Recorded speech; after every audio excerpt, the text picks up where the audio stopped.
దివ్యమైన సకల తీర్థాలకు, ప్రకృతి రమణీయతకు, ఆహ్లాదకరమైన వాతావరణానికి ఆలవాలమైనది తిరుమల పుణ్యక్షేత్రం.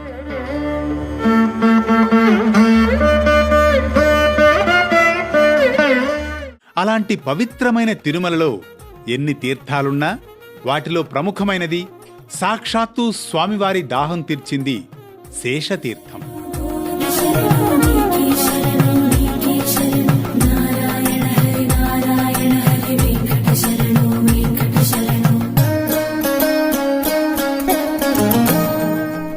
ఈ తీర్థంలో స్నానం చేసిన వారికి పునర్జన్మ ఉండదని ప్రతీతి. తిరుమలలోని పాప వినాశనం అటవీ ప్రాంతంలో నెలవైనదే శేషతీర్థం. ఈ తీర్థ ఆవిర్భావానికి విశేషమైన ప్రాముఖ్యతే కాక ఆసక్తి గొలిపే పురాణ కథనమూ ఉంది. పురాణాల ప్రకారం ఒకనాడు శ్రీ మహావిష్ణువుకు బాగా దాహం వేస్తుంది.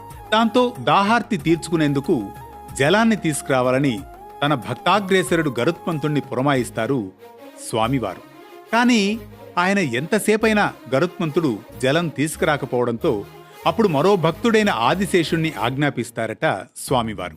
అంతటా ఆదిశేషుడు ఆ ప్రదేశంలో ఒక దివ్య తీర్థాన్ని సృష్టిస్తాడట. అలా శ్రీ మహావిష్ణువు యొక్క దాహం తీర్చారట శేషుడు. సాక్షాత్తు స్వామివారు జలం స్వీకరించడంతో ఈ తీర్థం దివ్యమైందిగా వెలసిల్లుతోందంటారు. ఈ తీర్థంలో ఆదిశేషుడు శిలారూపంలో పూజలందుకుంటూ ఉంటాడు.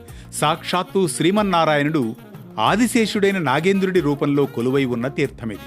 ఆదిశేషుడి తోక నుండి ఆవిర్భవించిన ఈ జలధార కనుకనే ఇది శేషతీర్థంగా పరిఢవిల్లుతోందని మన పురాణాలు వివరిస్తున్నాయి. మరో విశిష్ట కథనంతో మళ్ళీ కలుసుకుందాం పరమార్థంలో.